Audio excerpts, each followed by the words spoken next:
It was just such a clarity moment for me of, I don't want to be the small company anymore. I want to grow it. And I think we can do it. Truth is, you're not doing anything wrong. This is just business. And it never is going to be a consistent uphill or downhill ride. It's always going to be up and down. You got to be a self-starter and someone who's hungry to learn, because we're not going to reach out and be like, hey, you haven't logged in for 3 days. You know, that's not my style. You're either in it or you're not. Love to leave the industry better than we found it and really level things up to the next generation. You're listening to Landscape Business Growth Lab podcast. I'm your host, Ron McCabe, founder of Everbearing Services. On this podcast, I uncover the landscaping and outdoor living industry's best kept secrets. You'll hear exclusive interviews with industry innovators, discover cutting edge strategies from the fastest growing businesses in the green space. We're also going to explore game-changing technologies that are at the tip of the shears. This is where seasoned landscapers and those who are just breaking ground in the industry grow together. Let's roll out the green carpet. Thanks for listening. Welcome to the Landscape Business Growth Lab. Today, I'm joined by Justin White, CEO of K&D Landscaping, founder of the Disruptors, and host of the Trades Talk podcast.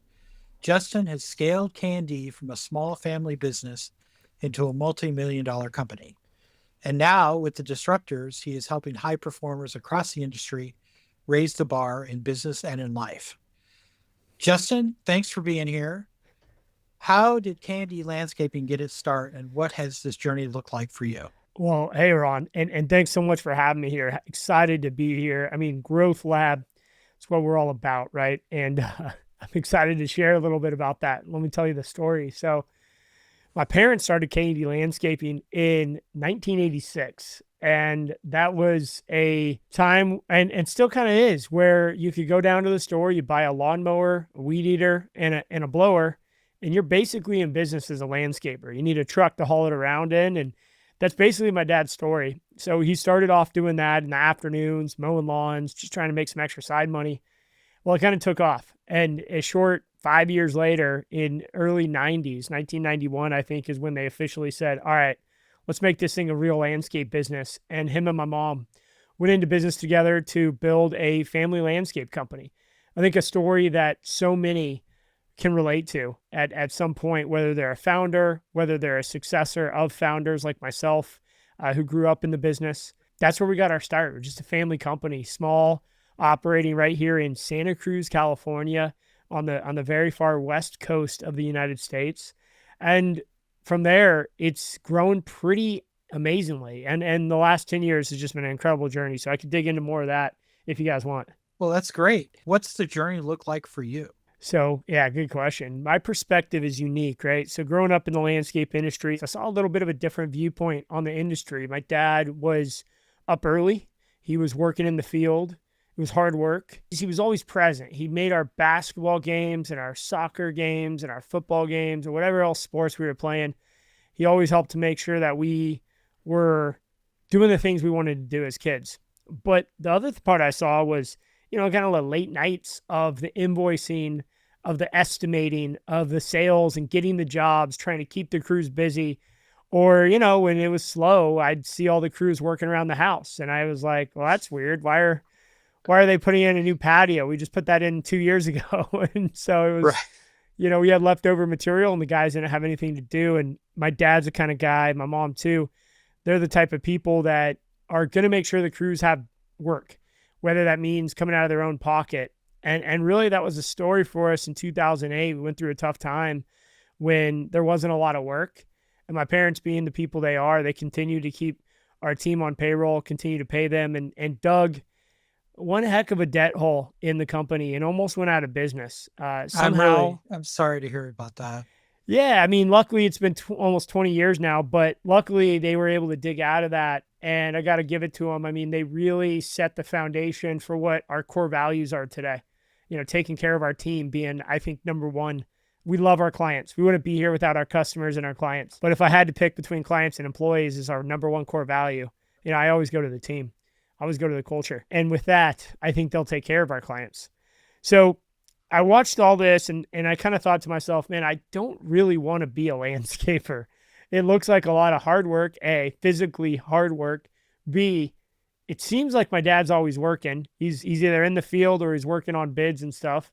And C, we didn't go hungry by any means, but we weren't printing money. We weren't making tons and tons of money. And we grew up in a very affluent area. So I saw some of my other friends, they had the brand new dirt bike every year. They'd have the brand new BMX bike. And, I'm kind of piecing things together. But my dad, what I want to say is he always gave us an opportunity to work in the business, to make extra money, but never the expectation to work in the business. And I think that's a really clear delineation for any founders out there listening to this. When it comes to your kids, create the opportunity, not the expectation. That opportunity led me into the business eventually. And it was about my early 20s when I really got focused and fully bought in. I mean, I've done all my years in the field and worked summer jobs, but about 2013, and I'm 22 years old, and I figured out, look, I've tried some other things, and prevailing wage running tractors is a way I can make like 35, 40 bucks an hour. I'm on the tractor, so I'm having fun. And, there's this sense of pride you get when you're done with a job. And I really found out that was an area I really loved and cared about. And so I kind of fell into the more commercial installation side of the business in my early 20s. And that led me in eventually to the office, because as our team got better and better at installing these commercial projects, we needed more and more projects to install.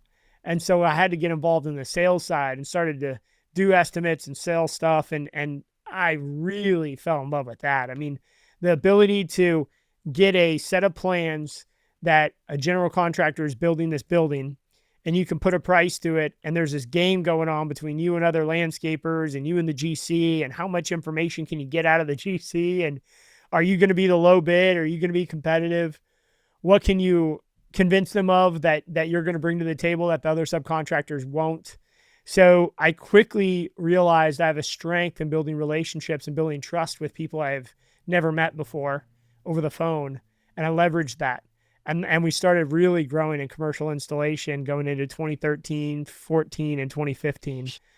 And that's when the business took off. I mean, 2015 was a transformational year. I took over as CEO at that point. I was fully bought in as this is going to be my career, my mission. And so I brought my brother, my sister, my cousin in, and us four, along with my dad, we bought my mom out so she could retire. And we took the company to the next level. So I'll tell you this, I'll summarize it, Ron, here. From 2015, we did about a $1.5 million in revenue that year. We put in a strategic business plan and kicked 2016 off like never before. We had core values. We had all this stuff going on. I hired a coach. And from 2015 to 2024, in 9 years, we took K&D from 1.5 million to 20 million in revenue. And that's just been the most incredible journey of my life. And we're still on it here.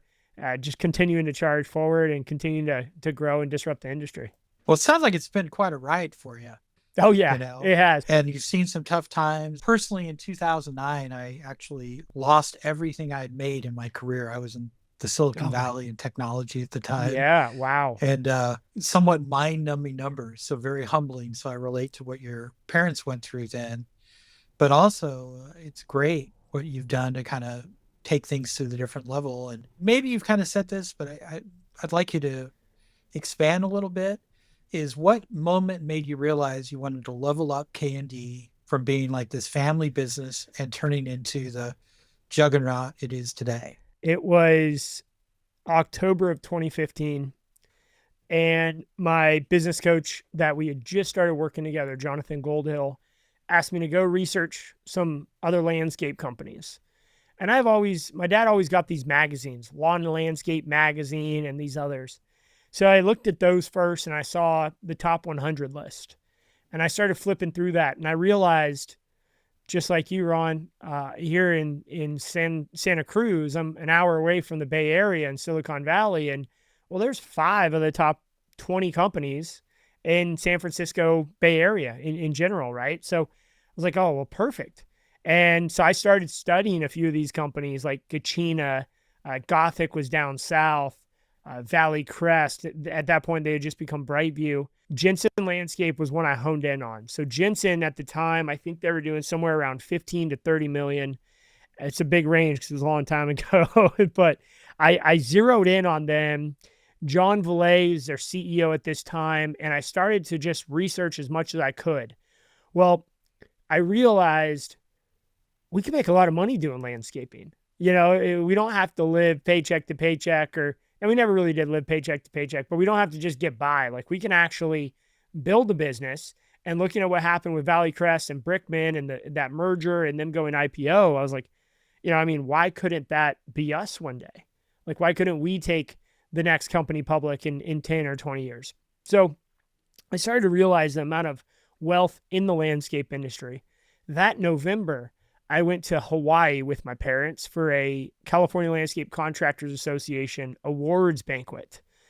And at the time, we were very involved with CLCA, and it was this really interesting moment where I saw a number of contractors standing around on the lawn at one of the mixers.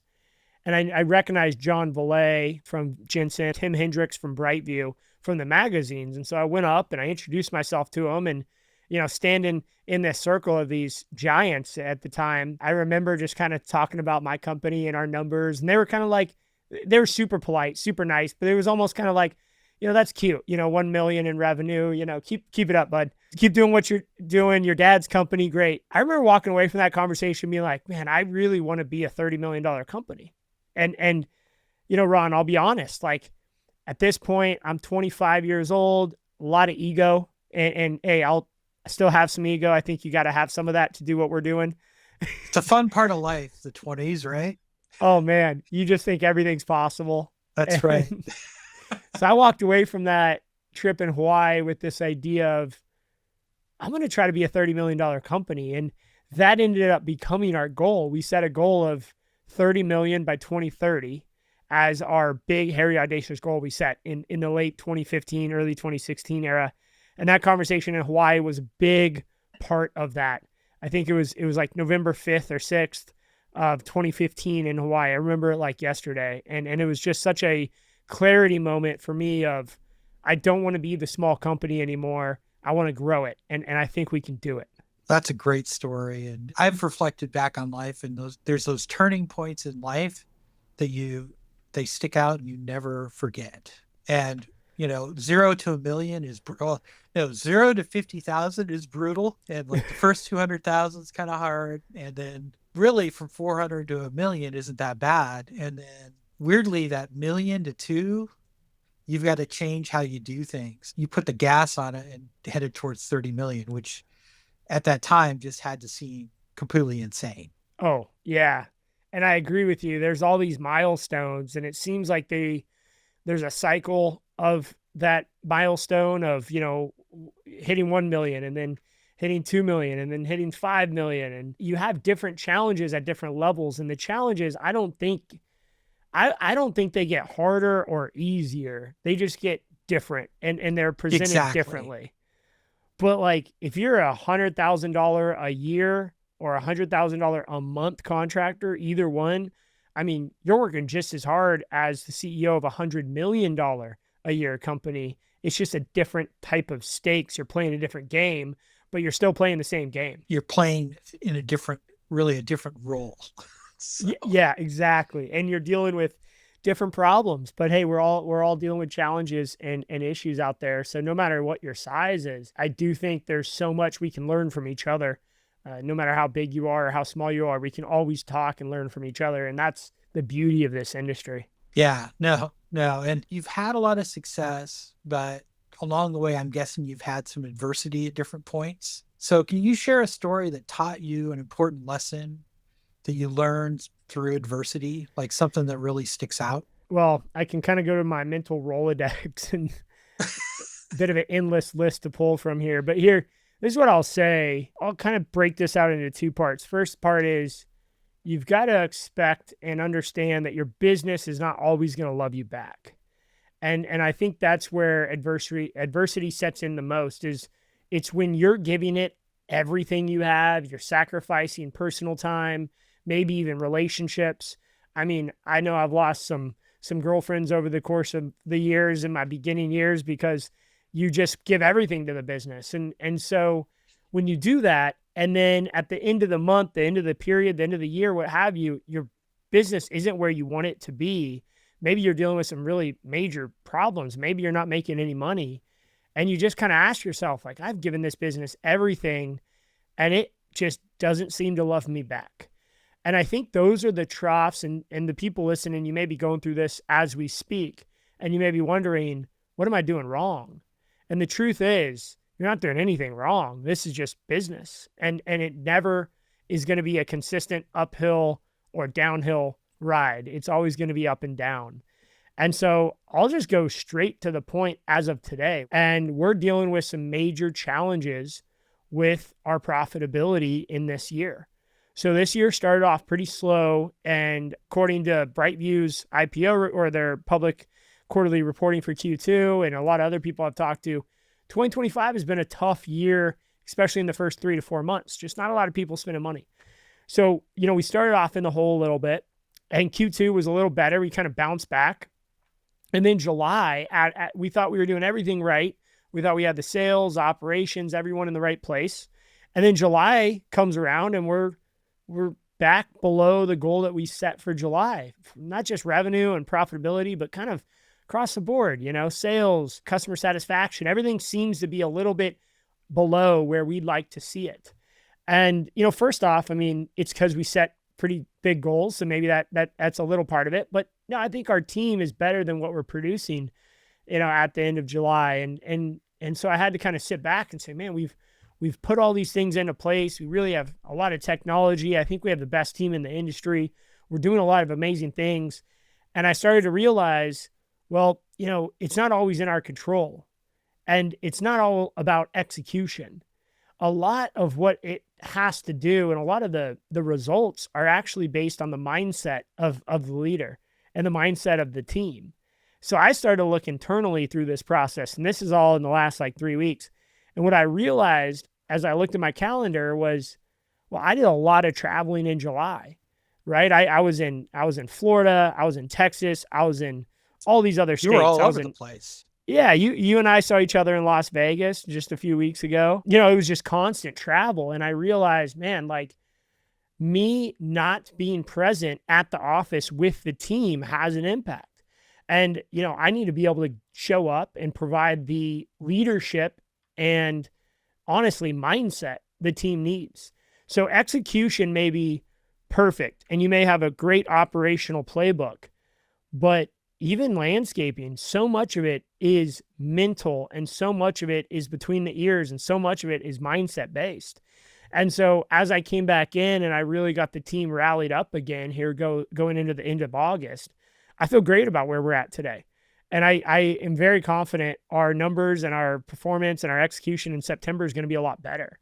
But it just goes to show that adversity can come in different times and different angles. And even when you think you have everything worked out and you have a great plan, I think that's where adversity hits hardest, because you feel like you set it up for success. And then when that success doesn't come, a lot of people, I think, kind of just give up or say, oh, I guess we're just not good enough.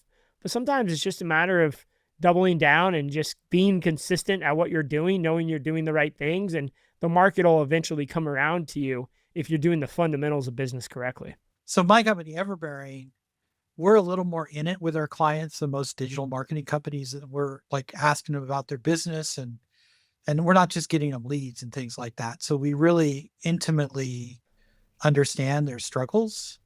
Yeah. And, from a nationwide perspective, if this makes you feel any better, I've got clients all over the country, and the sense I get from them and what they're telling me is it's different this year. And my thought, I got into the industry in 2009, is we had this unprecedented boom where it's been the best it's ever been until the last, year or so. And I'm wondering, you've been around long enough, you may be able to confirm or deny this or comment on it, but is it things are going worse, or is it that things are kind of returning to normal before the boom? And maybe, we need to be more on top of things right now. Good and bad to hear it. I want everyone to thrive, but it is good to hear that we're not the only ones struggling a little bit in 25. And, I saw this coming in December. I gave a talk to my entire company and I said, look, guys, we've had the tailwinds of COVID and all this PPP money and everything else of the last 4 years really pushing us forward. And, we have a new president, we have a new cycle, we have all this geopolitics going on. There's a lot of uncertainty in the world. 25 is going to be a really hard year to sell into. So we got to step it up. And I think we met 25 with a lack of preparedness. And we set it up with 25 thinking that we were going to have just another year like the last 4 or 5 years. And I think what we're seeing is a bit of a correction in our market. And if we're speaking about technology and what we're seeing in AI today, we're seeing a bit of a correction there too, which I think corrections are healthy for fast growing industries like the landscape industry. We're a legacy industry. We've been around for forever, decades on decades on decades with very little change. And we've had a lot of private equity money. We've had a lot of technology. We've had a lot of change. Multiples have jumped up. Companies have just been on like 5-10 year growth spurts without any type of decline. 25 was a bit of a correction year. I think 26 is going to be another soft year. But I do think 27, 28, and 29, as we round out this decade, are going to be great, great years to be a landscaper. You just have to position your company to be in a market leading position. And I will add, you need to expand your geographic footprint if you feel like your market density has reached a certain point.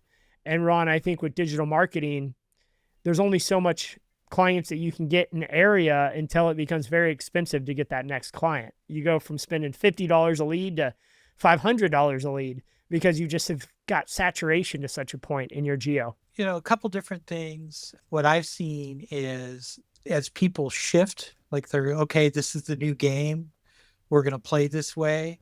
What I've seen is people succeed. And so, one of the things is don't give up, like you said, don't give up. Look at what the situation is and adjust.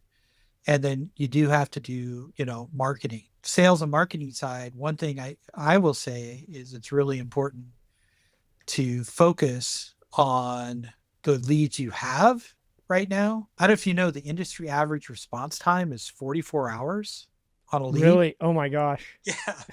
Like only 4.7%. I'm not trying to turn this into a digital marketing thing, but I just, only 4.7% of companies respond within 5 minutes. 4.7. Wow. So right now, and this is just a tip for you as well, is consumers are just, they know they've got more options. So they're going down lists. And so you want to get to people in less than 5 minutes and stop them from going down that list. It's a sickness. Like a lot of digital marketing guys won't deal with anybody under $1 million. I've dealt with guys less than 200,000. I love to grow landscaping companies. Basically, what I've seen on the digital marketing is, like you say, once you get to a certain size, if you just do the traditional playbook, it doesn't generate any value for you. And really, the digital marketing, as you grow or saturate a market, you can acquire new markets, but you can also look, and this is another tip for you, is on your sales process, look at the steps and the life cycle. Like, a big commercial job, your lead time could be 5 years, 7 years. It's a long time. Yeah, from when the first budget goes out on the planning phase, it could be 5 years till you're done and get your attention on that job. Right. So part of marketing in that case is what I call operational marketing. And I think you've talked about this in your podcast. It's making sure that you're not the guy that screws up, or being ready when the other guy screws up to take the work.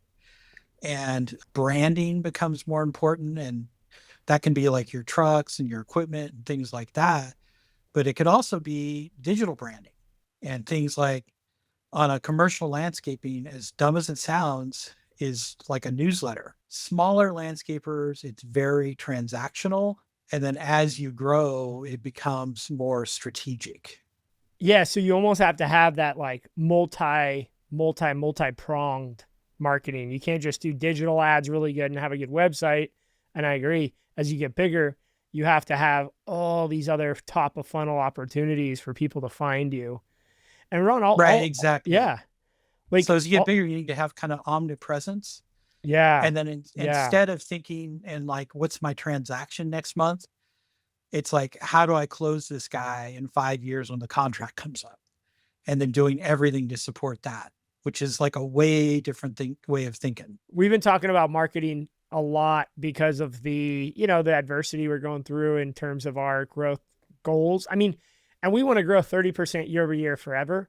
Like it gets really hard when you're 20 million to grow 30% versus, Right. 100,000. Right. Exactly. We're talking No, like adding 6 million. it's way harder.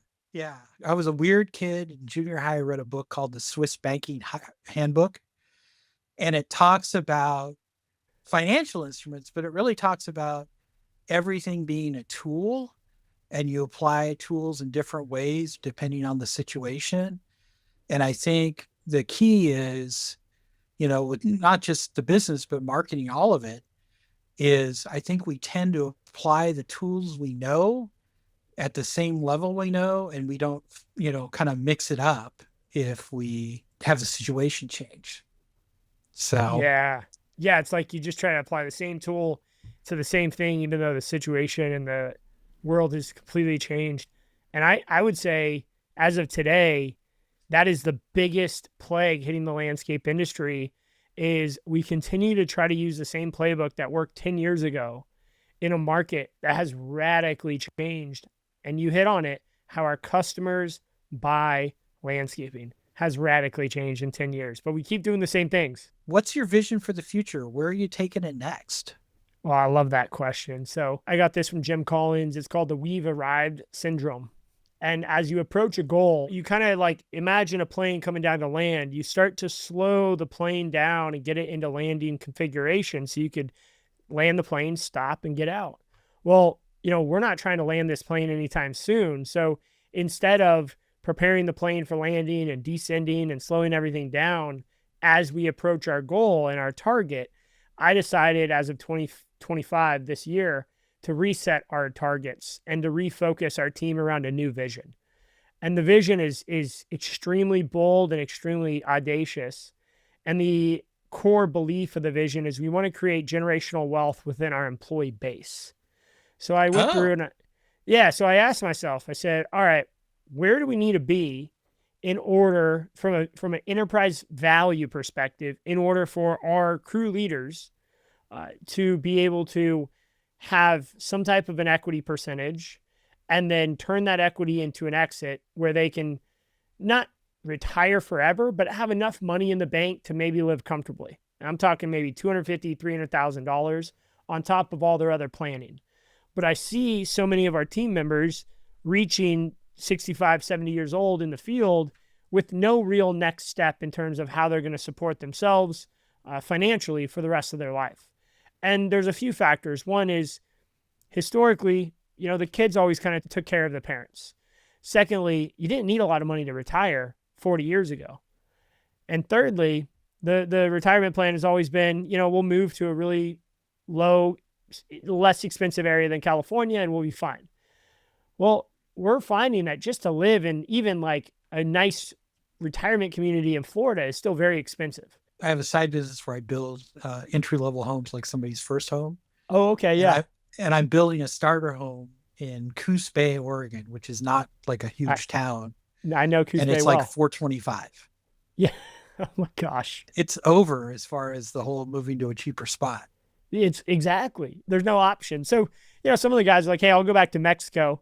But I still go, man, you're still going to have something to live on. So what I'm pushing towards is we want to exit. And ideally what we want to do is we want to take our platform company public in 2025. We want to IPO. And during that IPO, the whole goal and the result is to generate $150 million of wealth within our employee base. So Wow. that's our big, hairy, audacious goal. And when you back the math out, most platform companies allocate, let's say 10 to 15% in an employee pool of equity. So I say, all right, well, if we need 150 million at 15%, well, then you need $1 billion in enterprise value. And so that's driven our goals to be $1 billion company by 2035 with 3,500 employees. And Wow. we got it laid out. We got the plan. And All we have to do now, we have strategy, number one, then we just have to add capital and execution. With those three ingredients, we will bake a growth cake, and then by 2035, we'll have $1 billion company on our hands. Like super simple.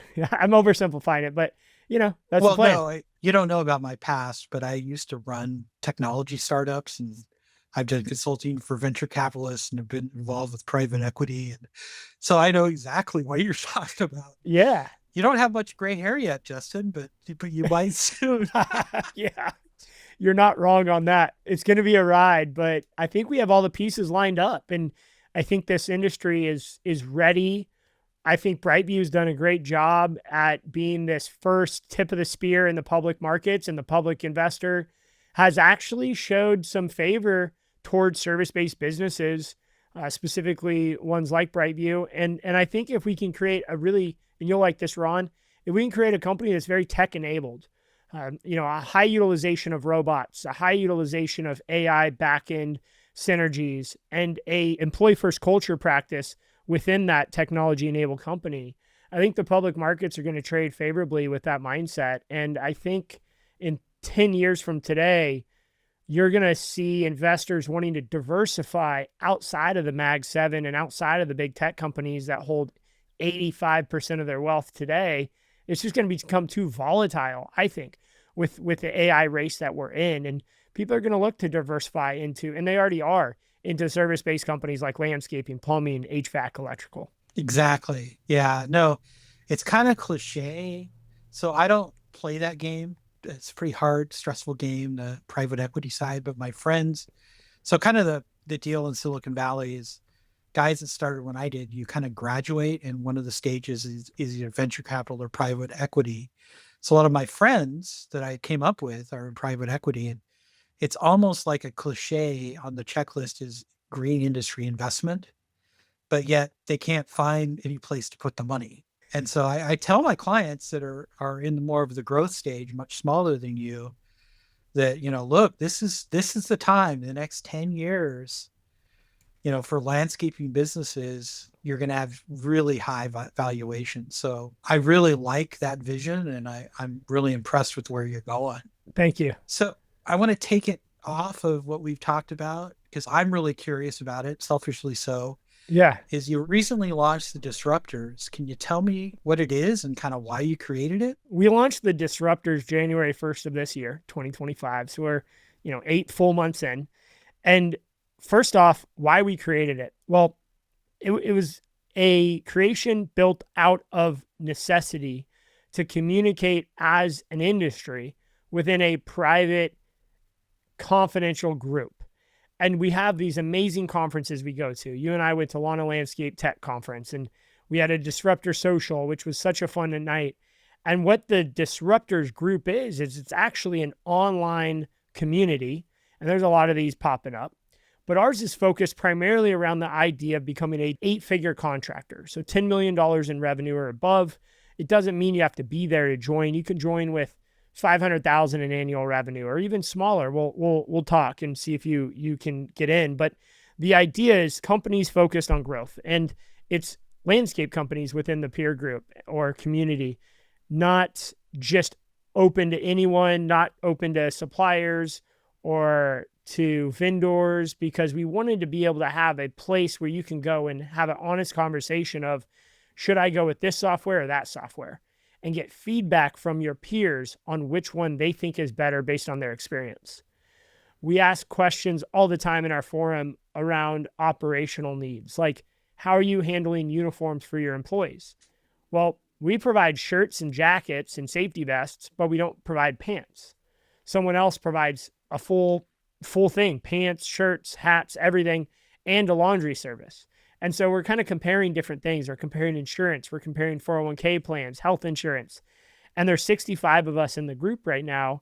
And we all get to kind of play off each other and ask each other questions. So that's really the core of why I created it, is to create a communication portal where you can go and get advice from truly people in the field, people working and running their companies day to day that are a little bit larger mindset, where they want to be that 8-figure contractor. The other side of that, beyond the community forum, is the classroom. And the classroom is where I've assembled a what I would say is, your toolbox of strategic tools to build and grow your business into a 10 million or more enterprise, your software tools, your culture, your financial side, your sales side. It goes down the whole thing, your operations. So I've interviewed some of who I believe some of the best in the business at what they do. For example, we're talking about M&A. So I went and I found Jeff Harkness. And Jeff Harkness is probably the number one thought leader in M&A in the landscape industry today. He's on every panel, he's in every magazine, he's at every conference. So I flew him out here to Atlanta. Well, actually, Jeff, he flew himself out. So thank you for coming out. And I don't want to misspeak. And he and I interviewed in the studio for 3 hours around M&A, and then we put that in our classroom. And I went out and financial. I found Greg Herring, who, again, huge thought leader, such an amazing person. And we did a 2-hour interview on profit and loss and how to structure your P&L and why you should do this and not that. All that stuff is available to our members in the classroom. And then beyond that, we do a lot of events. We do our socials at a lot of these big networking events and big conferences. And we just want to be a place where contractors can come in, they can be around like-minded people, and they can push themselves to grow bigger and go for gold than, maybe they ever thought possible. That's great. That's great. One of the frustrations I've had, and it sounds like you're addressing, is as landscapers grow, they have to kind of go with their gut or just make their best guess. There's like no guideline. And so really what you guys are potentially, from my point of view, it sounds like you're an accelerator. It's like somebody that wants to, instead of pounding their head against the wall for like years, they can, cut to the head of the line and just get the list of what they've got to do. Is that kind of what you're trying to create? 100%. I mean, you said it better than I could. It's an accelerator for business owners and leaders and CEOs who want to take their business to the next level, but maybe aren't sure that next step. And if you can surround yourself with people who have already achieved where you want to go. So for me, I brought Andrew Kraft into the group. He's 40 million in revenue. Well, I want to be 40 million in the next 18 months. So I'm looking at what Andrew's doing and trying to copy him and maybe a little better is what I tell him. And I tell the same people who are 5 million or 3 million or 10 million who want to be 20 million, I say, ask me all your questions you're not sure about, and I'll tell you my mistakes. And then you can learn from my mistakes without having to repeat them and accelerate it. The other cool thing that I'll add that I really love is we've gotten so many industry vendors, software leaders, everybody who have reached out wanting to be a part of it. And so we have some partners that I'll name off real quick. Greenius is a great training module, Team Engine, Bob Yard, Aspire, Capsidata, and Crest. All these companies have official partnerships where they asked, hey, can we sponsor the group? Can we pay you to be a part of the group? I'm like, I don't want your money. So why don't you just give a discount to our members? And that's how we created these discounts for our members so they can take on the, I think, best in the industry technology that we use at K&D Landscaping. They could use it in their business and they get a discount for being part of the Disruptors. So we kind of are almost like leveraging our group as a large buying group and getting discounts from those people at those large sizes. That's great though. I mean, kind of pulling your purchasing power. And then also, for them, it's a way they can actually, a lot of the different applications you just mentioned is training and education and awareness. And so you kind of provide a portal for them to do that. So it lowers their marketing and also their overhead, their training overhead cost, because you're streamlining it for them. Yeah. And maybe you couldn't make it out to that conference at the tech conference. Well, there's probably 12 of us out there from the Disruptors in the group, and we're all commenting and chatting and sharing our takeaways. So even if you didn't get a go, at least you get raw contractor feedback of what we saw at the show versus maybe a marketing recap from the company that threw the show on, which, they're always going to make things, view it in one perspective that they want to kind of drive that narrative versus, well, this is what we saw as contractors. Right. Now that makes sense. And personally, my company's active in a little over the top, but we're active in OLCA, WALP, and CLCA and NALP. So yeah, I'm a big fan of associations. And the reason for that is I know how important those off to the side relationships and the mentoring Like I've seen it totally change people's lives. And so kind of creating a mastermind for people that want to level up and be the complete leaders in the industry, pretty helpful and great idea. So Yeah. And that's kind of where a lot of this came from. You know, we've been members of NALP, CLCA, a lot of those same organizations, and they are such a great value add. But sometimes it's hard. You kind of get lost in, they're big associations. And I was like, well, what if we created a little community where just, I think I'm going to cap it at about 150 members. We're early on, but I think that still gives you that connectivity where you kind of know everybody. And I think they all have their place. I think there's other ones like Jeffrey Scott, Marty Grunder, McFarland Stanford. They all run these bigger peer groups. And I think those have their place too. I think you almost need, you mentioned it, a multi-pronged approach in marketing as you get bigger. You need the same thing for your personal development and your development as a CEO and as a leader of the company. absolutely. And appreciate what you guys do for those organizations too, Ron. Thank you for giving back to the industry. I came into this industry in 2009, and it was after I was completely burnt out from technology. I literally worked myself into a hospital bed for 10 months. Oh gosh, And man. anyway, long story short, I decided to go after the landscaping and the green industry. And, before I did some cool things and I dealt with a lot of interesting people, but none of them I'd have to my house. And one thing I'll say about the landscaping industry, I can't think of anybody that if they showed up at my house, I wouldn't be, might be a little embarrassed about it being disheveled, but other than that, would welcome them in. And I'm guessing that's been your experience as well. You couldn't have said it better. I think with the, in that venture capital world and that tech world, I mean, it's such a abrasive community. And there's so many great people in there. I've got a lot of friends too. But the landscape industry is different. And you know what's interesting? I've been welcomed into a lot of homes of landscapers that I had just met. And they're in, I'm in the area and I post something on LinkedIn like, oh, I'm here in Naples, Florida. And someone messaged me like, hey, we should go to dinner. And I'm like, yeah, sounds good. They're like, why don't you just come over? We'll cook for you. And you get that more in the South, like Georgia, Tennessee, South Carolina. You're going to get the let's cook for you kind of welcome in. And it's an amazing industry of really incredible people who really want the best for the industry. They want the best for society. We're very lucky to have fallen into this industry. I couldn't agree more. Like I'm pretty much going to end my career here because it's just, what a great group of people we're in. So on the disruptors, I look at them as people that, on a scale of 1 to 10, they want to live at 11. Yeah.